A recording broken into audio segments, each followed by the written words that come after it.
the metal reactive paint because that actually takes time to process. So normally what I do is just start with a wooden bowl that you've finished and sealed, and I just seal mine with shellac. Because what you don't want is this is a primer paint.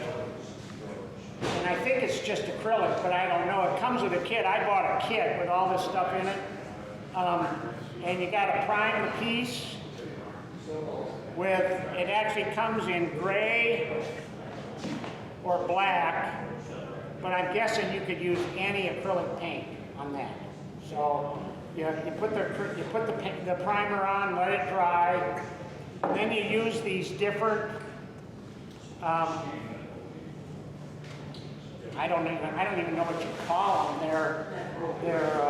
They call them paint, but this is copper, bronze, iron, and what they call a road rash. And a road rash is just, it has like sand in it, so when the finish comes out, it's rough. So what you do first is you prime it.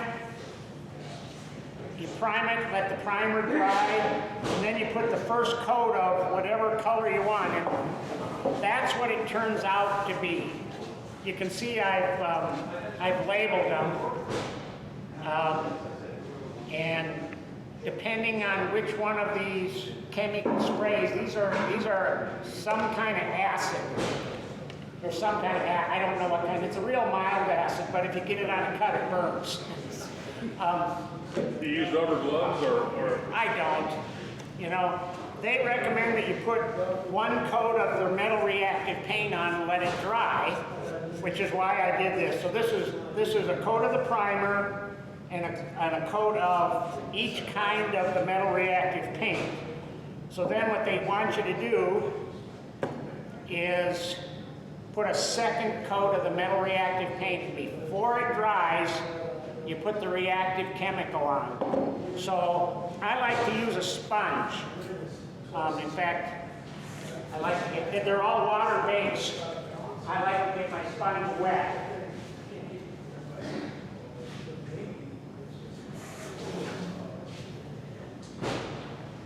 You can do this anyway. I've done it. This one I did with the sponge. This one I actually did with these little paint brushes. I just used the different kinds, dabbed it on. Yes. I personally think this looks a little better. So this is the metal reactive iron, and they're water-based. So this one's kind of drying out, you see. But I mixed a little water with it, and now it's liquid again. So I just take a sponge, dip it in, and then whatever pattern you want,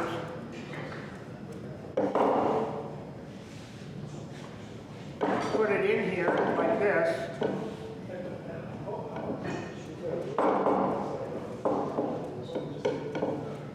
So that's the iron. And if you look at that, it'll tell you what color the iron is going to turn into. So that's bronze. I can't read them upside down. Can you see what they are? Read them there. Iron, bronze, copper, iron. And that's the road rash. And I did it twice because that's the black primer, that's the gray primer. I don't know that it made any difference. Bronze, copper, iron, roll. And this was the iron paint before and after I watered it down. So, wish I had a little bowl here. I gotta go wipe this out.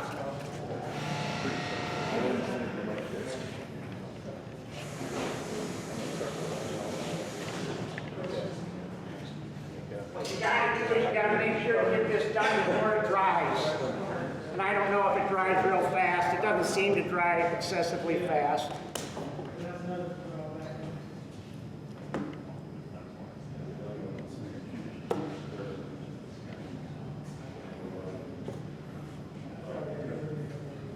So this is the copper. This one's a lot more liquid. Whoops. And you gotta shake it. I didn't shake it here. So this is the copper and this is the bronze.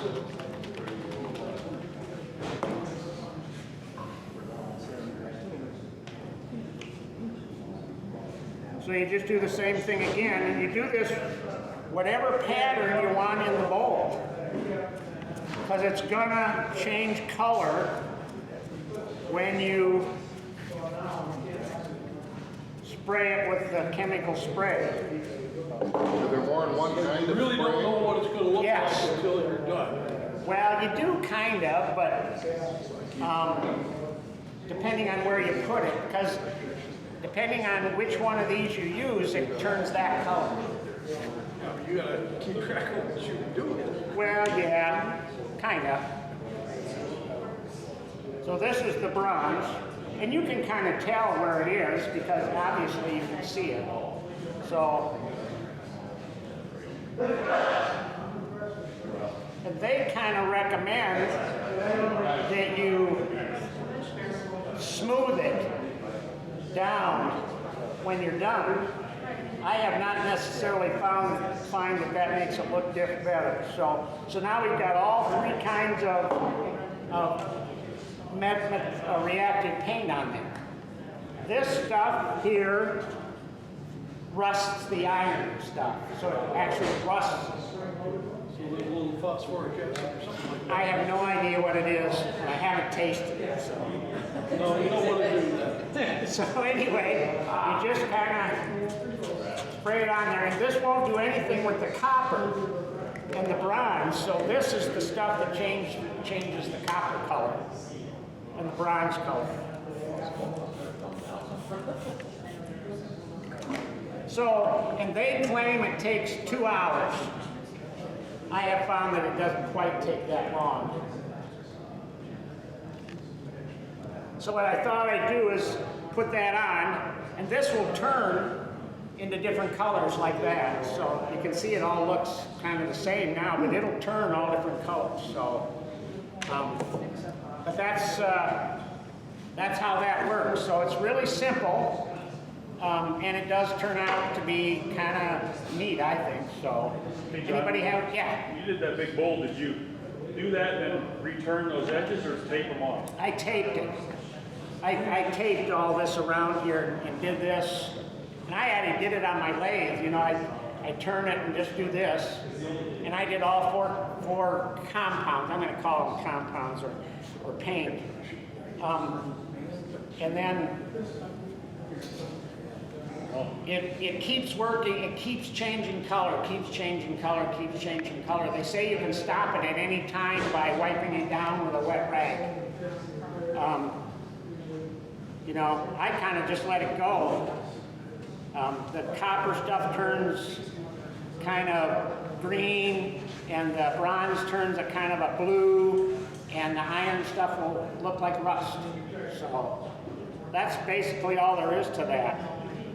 So You have to clear coat over the top. yeah, well, after it quits reacting, they recommend that you wipe it down with a moist rag. Not, you know, you don't want to rub it too hard because it does stay relatively fragile for 24 hours. And then I put some kind of clear coat on it. I think I did, this one is covered with shellac, and that one I think is with black. So, anyway, that's all there is for the metal reactive paint. It's real simple, but it does turn out real pretty. See if you like that again. And it is all water-based, so there's really nothing to clean up or. So I think we just need to let that react for an hour. No, I've got While I do the paint pour. I'll do the paint pour now, and you can see how that works. You can buy those individually. They all come from Chromacraft. Well, that's a kit you buy, right? And yeah, you can buy a kit. That's it right there. Or you can buy these individually. So, Yeah, and then they sell them online. I bought them at Waco last year, not this year, but last year. Expensive compared to paint, or are they expensive compared? Well, they're more expensive than paint. But You like know, the you stuff could, you put I in the suppose you box could is just use expensive paint as to do the same process. You know, I like to, I like to try different stuff, so when I saw it, I just said, you know, I ought to try that, so. And, you know, kind of fun to do different things. So, I'm gonna move this stuff and then do the paint pour, because the paint pour can get kind of messy. John, I missed the first part of what you were saying. You used the sponges to daub it on, Yeah, I use the You're talking- sponges because they give a little texture to it. and that's on the primer? No, the primer you just paint on. Okay. Just like, I think it's just an acrylic paint because it's Yeah. a water, everything in here is water-based except for the acids. And I'm only assuming those are acids because they react with the metal paint. So you're talking the metal paint, you're just daubing on I just over daub that top of the primer after the primer's dry? Yep. Yeah, And this then- is the first piece. And then do you need to spray the activator before the paint No, dries? yes, yes. Once it dries, it won't react as much. It still reacts, but it won't react as much. I'm a little worried because it's kind of puddled in here. So on a bigger bowl, do you do it in sections, or do you still try and do it all at one time? You know, I do it all at one time. It doesn't take that long to put on, and I don't think it dries exceptionally fast. So guys, got a few minutes to work. Oh, yeah. So I haven't had any trouble with it. It just really looks interesting when it's done. We'll see if that'll react in an hour or so. So do you sand it down to kind of a finished sand, like the 320 or 400 if you're applying that primer and, You can, but you know, depending on how you put it on, like I like to put the iron paint, I like to put that on real rough. that's why I was wondering, for purposes of adhesion for the primer, does it make any difference how smooth your, No. it'll just go on and then, Yep. okay. It's not any kind of an issue that I've had anyway, and I've probably done it 8 or 10 times. You Okay. know, so. And then I just got the tail end, you said you put some sort of a sealer, either a spray lacquer or shellac or Any kind something of on clear it. sealer. Once it's dry, you can put any kind of sealer on it. Does it have a fairly long cure rate? As far as reaction? No, before you would put your lacquer or, Oh, no, it's dry, it totally dries in 20 minutes. okay. The reaction takes, they say 2 hours. I find that it can be a lot faster than that. And the longer you wait, the more it reacts, so. This is what a paint pour looks like. Did anybody bring anything to do? Nobody brought anything? You didn't bring anything, Woody? Well, from the email, that's why I put it out to everybody to. Well, I'll just, that's what a paint pour looks like. Well, I guess just explain the process if we don't have, Well, I can do, Anything to you do. can do these over again. You can well, do them over and over and over again. Maybe I'll do this one. I kind of hope there would be 4 or 5 people bringing stuff. So, but anyway, you can look, I didn't have enough, could do that. I didn't have enough wood pieces, so I had a bunch of flower vases, glass flower vases, so I did those. You can do this with anything. Anything. So it just kind of creates a really interesting color pattern. And this is how I protected my tenon. This is actually tape. Because I like to do this, put it back on the lathe. You can see what happens. The paint rolled around and got on the underside. So I can go back in and refinish that if I want. So this is not sanded. I'll also sand this lightly with like 220 to smooth it before I put any finish on it. So I'm gonna. What kind of finish you put on there? Yeah, lacquer, any kind of finish will stick. That's just acrylic paint. That's all it is. So. You don't get a reaction from the lacquer to the. I never have. Okay, because sometimes when I. Well, lacquer is- when I'm in a home and they slop paint on the floor, they put a kind of a lacquer on it, dissolves that paint right now. Well, what kind of paint is it? It's a waterborne. Well, in theory, lacquer is alcohol-based, and it shouldn't react with a water-based compound. That's a theory. That's in theory. Yeah, of course, if you rub it hard enough, it's gonna pick it up. You know. They've got some, I forget what they call it, but it's used it explicitly for, like if you slop paint on a wood floor, you spray this stuff on there, and about 5 seconds later, gone. Couldn't tell you. So, well, I was really hoping for 4 or 5 projects. I guess I'll just do one. Okay, so the important part of this, my paper towel. The most important part of a paint pour is that the paint has to be equally liquid. If one paint is thicker than the other, it doesn't pour well. And the different colors of paint have different consistencies. So what you have to do is take each paint and thin it down to a certain level. And I'm not going to do all of these, I guess.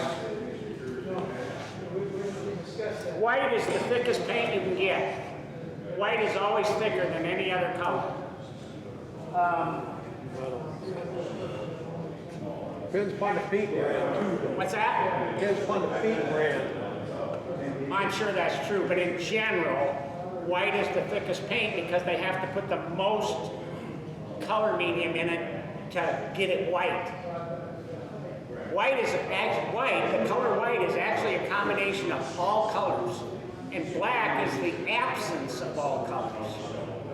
So, well, I'll do purple, green, white, and yellow. I don't know, does that sound like a good combination? What's that?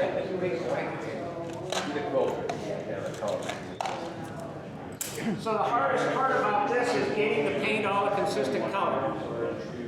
Consistent fluidity. And there's a couple of different products you can use. One is typical Flowtron, which is a paint extender. It makes the paint more fluid. The other one, and this is a kind of a more artistic fluidizer.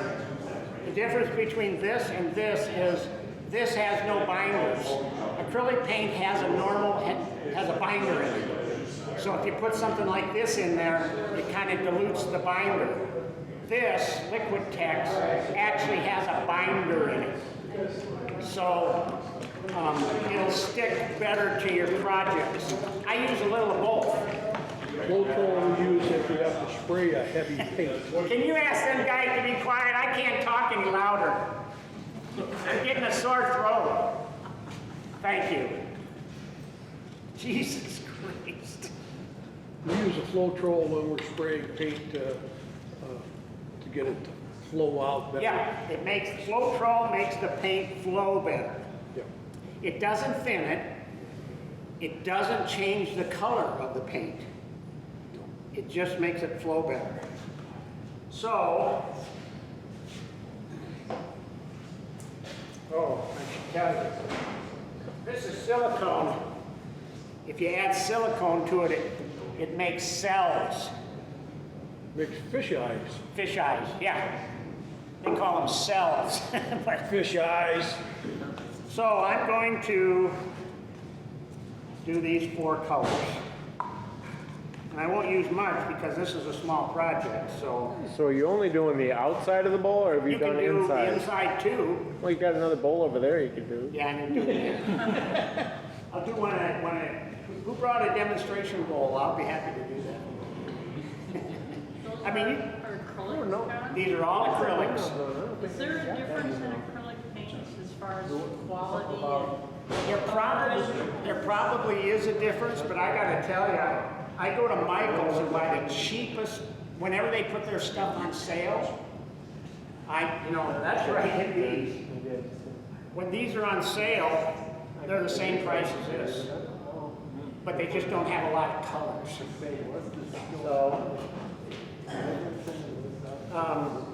So okay, the other thing is acrylic paint 7s. So you gotta shake it up well. Or you gotta get a stick and stir it up in the bottom. Well, yeah, you can do that too. But I don't have a stick long enough. You got a big goober hanging up. Huh? There's a big goober hanging on the bottom. Thought you talked about boogers, I was gonna look at the noise. And since they're all water-based, I don't use gloves or anything either.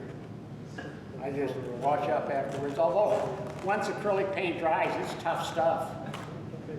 It's tough stuff, so. Okay, so let's get going here. So you can see this is changing color a little now already.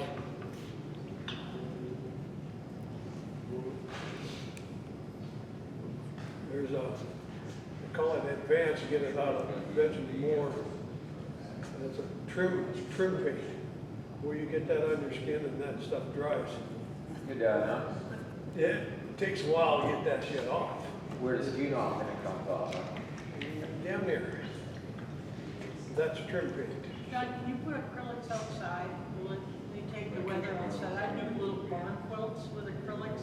I Well, suppose I'd have to seal it. they're water-based, so Yeah. I would think you would have to seal it with something. If you put a waterborne spar varnish on it, if you want to take it outside, but a waterborne spar doesn't yellow like Okay. Like typical.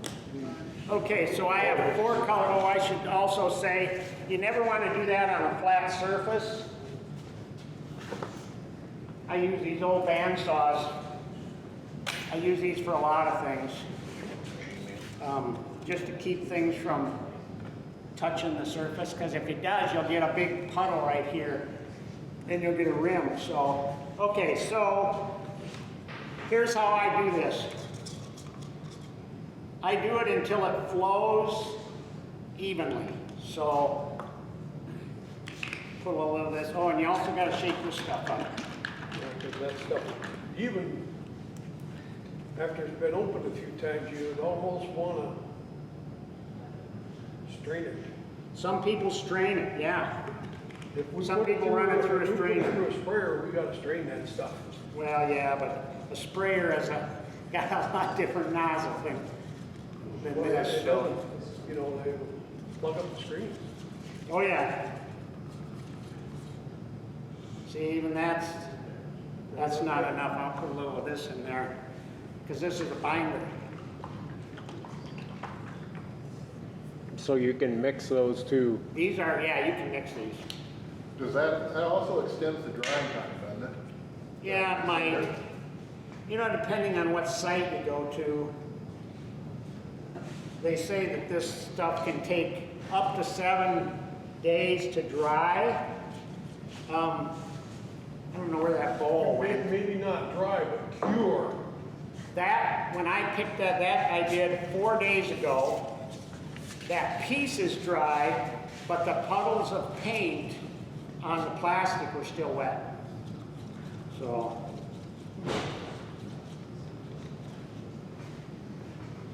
Get close. You can also use water. Someone want to get me a little bit of water?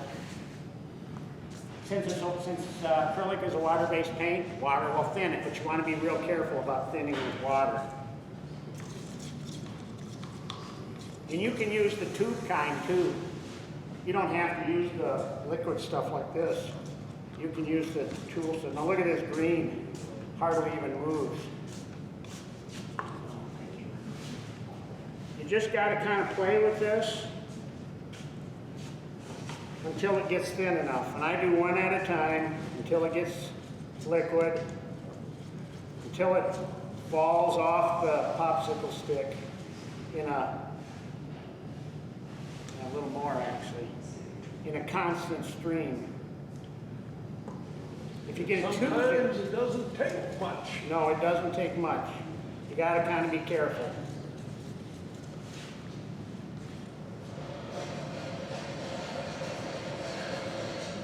That's pretty good right there. Okay, so the green is real thick.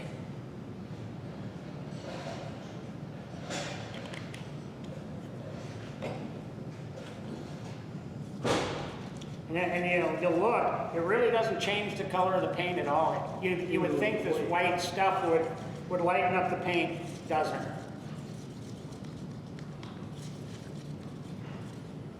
Did you order that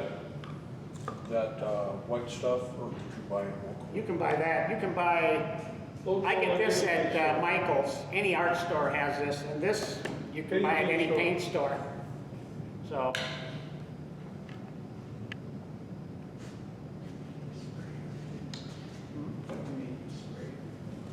I was thinking that I would mix up batches while people did their own project. So, getting pretty close.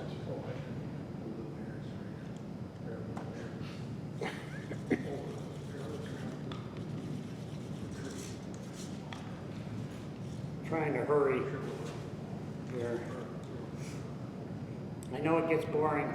We're not watching paint dry. Hey, that's the best part. But it's really close to that. That's the best part. You get to sit back. There's also a ton of different techniques you can use on how to apply it. There you go. That's perfect. Yeah, I was going to demonstrate a different technique for each project. So, best laid plans, right? See, this is pretty good. This yellow is pretty good. What different techniques are?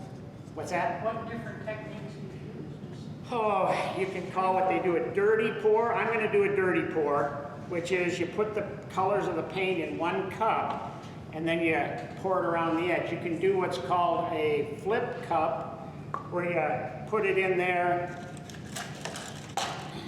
put the cup down like this, and then lift the cup. That creates a different look. You can do a, what do they call it? A ring pour.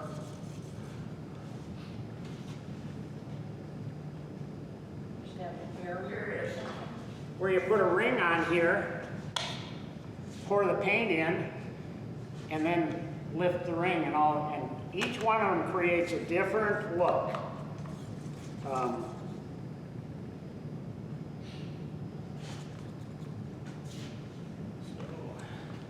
And you really don't have to use any of these. Maybe I'll go with straight water on this. You know, there are no rules to this. It's kind of a do it any way you want, do it, so. You ever done one where you take like the little link chains? A chain pour? No, I never have. I've seen plenty of those. Am I out of the picture? I was just gonna try another shot on top of, if you leave that bowl kind of right there, it might get All right. a different shot. That, I will do that. So. Okay, that's pretty good. This purple looks pretty thick too. Yeah, look at that.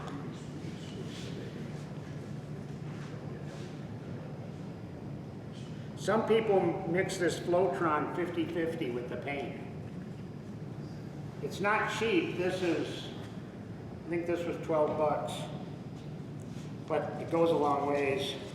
And you'll see I've mixed up, what they talk about is you never want to be short of paint. It's better to be long on paint because you literally, if you try to spread it with anything, it muddies the paint. You want to just pour it and leave it. So, They recommend 8 ounces to a gallon. for house paint, yeah.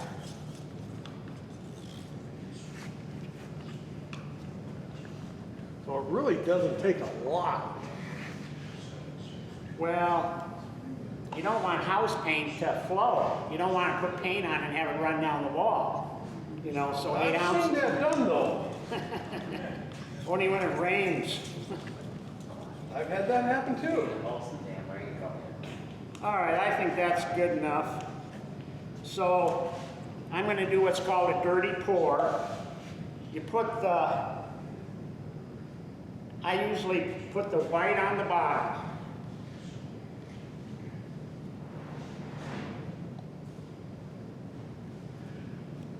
Oh, you know what? And I'm going to put some silicone in a couple of these, see if I can get some fisheye. The one thing with silicone is, after everything dries, the silicone will always be on the surface.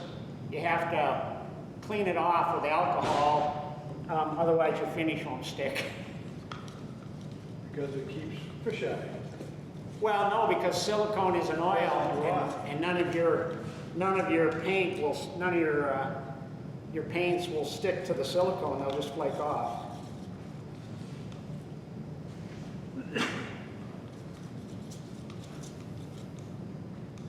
Okay.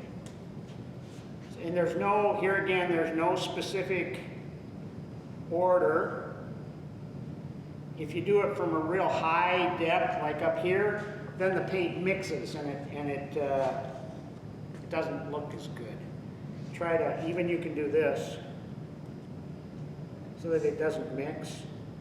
Or if you want it to mix, like I'll mix it with this, you can go all the way around. Am I out of the picture again? Set it over top of your bowl so they can see the inside. Demanding, aren't we?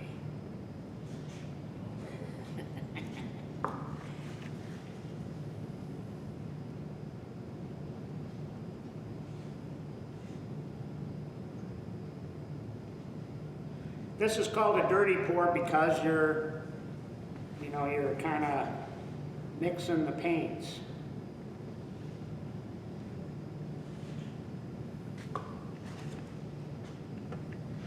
On a big project, I've seen guys fill the cup with paint.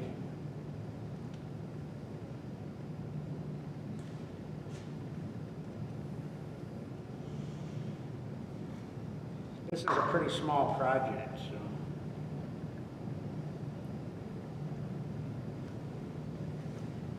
I'm just going to use it all. I like the yellow. The yellow seems to show up real well. There's not much left here.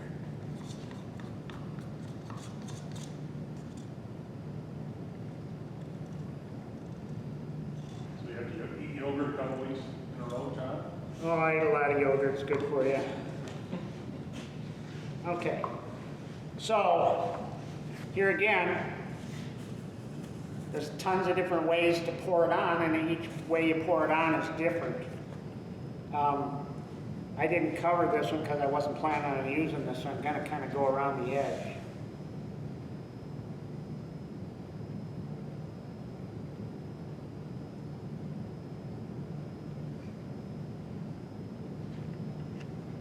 And once you get it covered, you can kind of move out. You wouldn't necessarily have to have that black coat or base coat. Do what? You wouldn't necessarily have to have that black. No, but you should put a finish on. You should have. Yeah, you should put some kind of finish on. So that'll continue to kind of move for a little while. But I find within 15 minutes, whatever you've got is got. Now you can see here, the eyeball, the fish eyes, those are caused by the silicone. So, And what do you have to do then when it dries, as far as that silicone goes? You gotta take it off, you said? what's that? You gotta take that silicone off or rub it off? Yeah, just a little paper towel with alcohol, Okay. you know, on the outside. Otherwise, your finish won't stick. So, and you'll see the fish eyes will develop, get bigger and bigger and bigger, because what happens is the silicone thins the paint and allows the heavier paints to be exposed.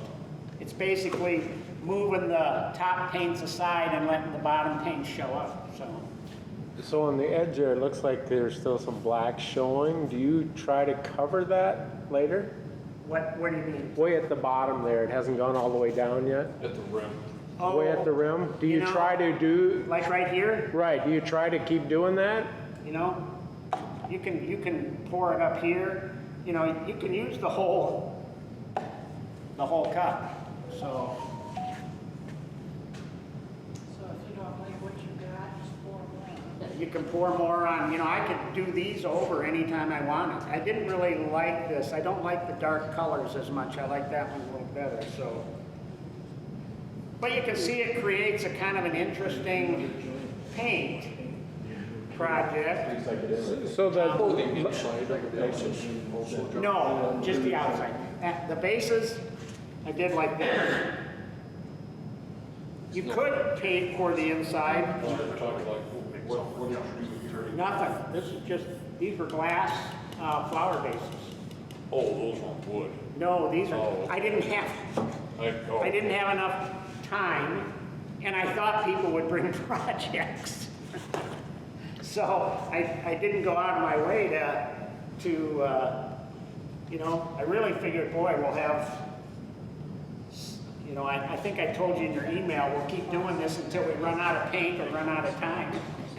So, Well, and I sent your email out to, I think most everybody, so I assume there'd be some stuff for you to work on. well, you know, sometimes, you know, this is less turning and more painting, you know. Yeah, but it's something different that. I people like to basically try got to do. into it. I got into this because after you've turned 50 bowls, you know, I mean, besides having completed 50 bowls, I probably have 40 or 50 rough turn bowls sitting in my shop, you know, so I don't know if anybody else knows, but I'm a member of an art gallery downtown. So I'm trying to be a little more artistic, you know, just a plain wooden bowl. You know, a few people will buy those, but make them a little more artistic and people get interested in them. So, on that taller vase, did you use a different technique there? Because it looks more vertical stripes, or You know, is it I just think because of how you poured it? paint was thinner, and of course it's a more vertical surface. Right, yeah. So, So did you do, on that, did you do the pour where you turned it upside down, mixed the paint in, and then just picked it up and let it go? actually, I just put this down like this and poured like this and let it run. You can see now, you can see how it works. Was that a dirty pour though as well? Because it almost looks like you did the white later. This, the green bowl, where's that? Right here. Oh, that was actually the ring pour. I put this ring on there, filled the paint on the inside, turn it over, put that ring on there, filled that with all the different colored paints, and then lifted the ring. And it creates you can see the difference. There are people that take a cup full of paint like this and go like this, and then they get rings around the bowl, you know? So, I mean, I can do another one because I could do this on a plastic. You could do this if you wanted, you know? Because the paint will stick to anything. Generally, and I didn't do it because I forgot,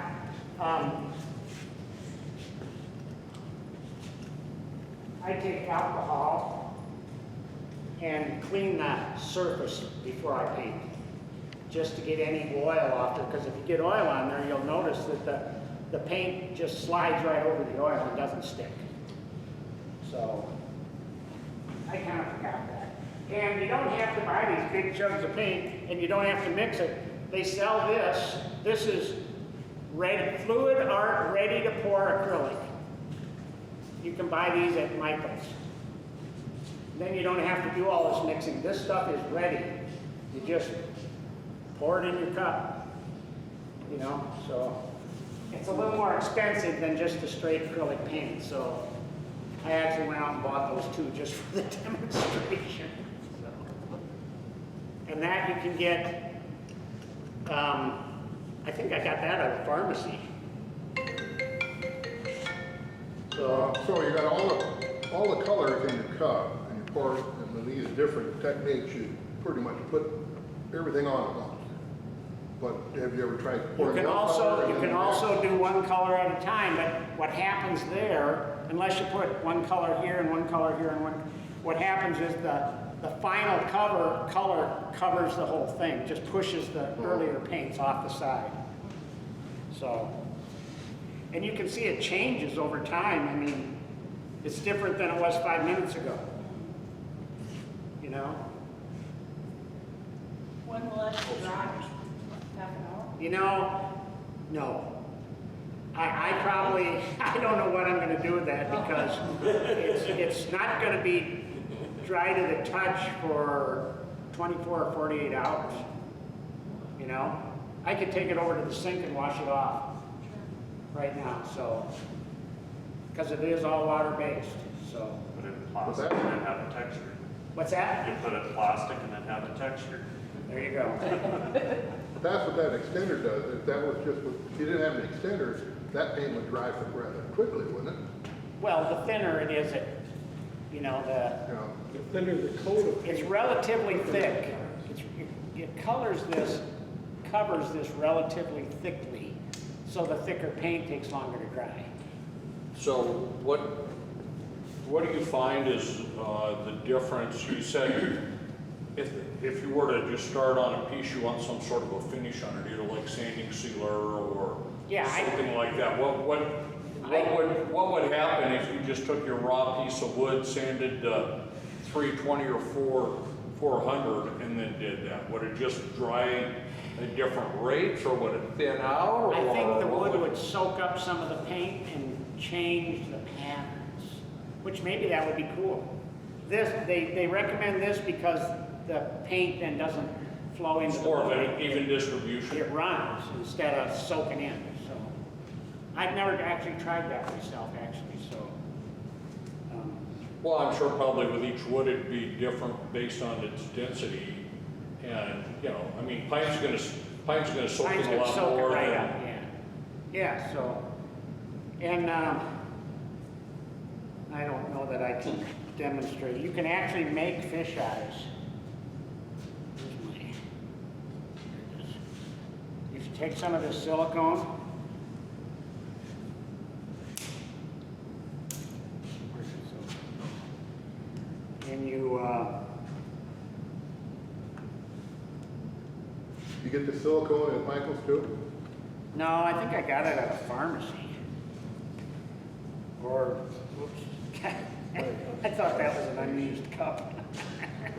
All right, so you put a little silicone on here, and you don't want to use much. You're dripping a lot. Yeah, it's okay. Don't worry about it. So you put a little silicone on something that's relatively sharp, get a dot of silicone. Now there'll be a fisheye right there in about 5 minutes or 2 minutes. Maybe it's dried out too much already. I usually do it right away. It's just floating on the surface, so I don't think it's going to do anything. Maybe. You know, it does take a little time to react, so. And after your paint dries, then you just take a cloth or whatever and you wipe that off. Only if you use the silicone. The silicone. Yeah, if you use the silicone, you need to get the silicone off before, if you were to put shellac or lacquer or anything like that on there, it wouldn't stick to the silicone.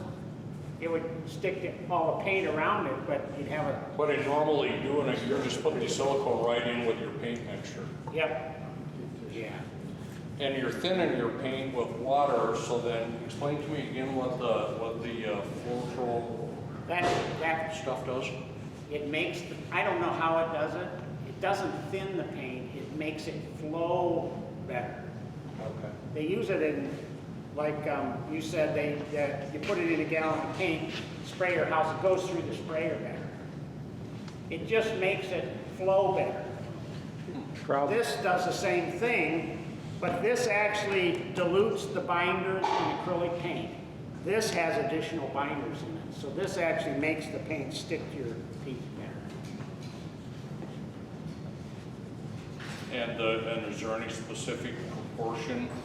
No. Just dump some in? Just, well, it's like I said, I dump a little in, stir it, see how well it flows, put a little more in, stir it, see how it flows, you know, that's, and, you know, if you want a different look, you make it thinner. If you want a different look, you make it thinner, or thicker. So, you know, this is like there's no rules to this whatsoever. So what you just poured, would you call that about middle of the road thinness or something? Yeah, that's what I would say, yeah. Any thinner than that, you can see, this might actually be too thin, because see, it's mixing. Yeah. The paint colors are mixing as compared to that, where the paint colors didn't mix as much. So this, I might have mixed this a little too thin. But it makes a difference, you know, that, the angle of the wood makes a difference.